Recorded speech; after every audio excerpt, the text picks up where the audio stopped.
Welcome to the Learning Pines YouTube. We hope this video helps. In this video, I will explain how to sign documents using DocuSign. First, check your email for the document sender's message. You will typically find a link to review document or sign document within this email. Click this secure link to open your document in a web browser. It is important to always access your documents through official links to maintain security and ensure authenticity. This initial step is crucial for a smooth and secure signing experience. Once you click the link, DocuSign will usually present you with a disclosure regarding electronic records and signatures.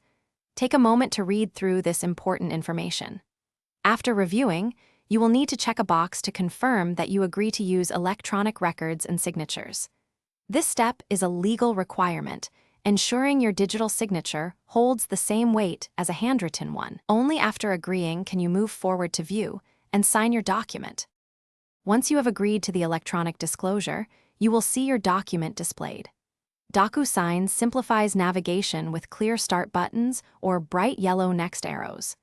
Click these to jump directly to the areas requiring your attention, such as signature fields, initial boxes, or date entries. Before adding your signature, please take 1 to 2 minutes to carefully read through the entire document's content. Ensuring you understand all terms is a vital part of the process. When you click on a sign or initial field, a pop-up window will appear, prompting you to adopt your signature. You have the option to select a pre-designed style that DocuSign suggests, or you can draw your signature using your mouse, trackpad, or even your finger on a touchscreen device. After choosing or drawing, click Adopt and Sign. Your signature will then be securely applied to that specific field, and you can proceed to any other required sections. Thanks for watching. Consider subscribing if we helped you.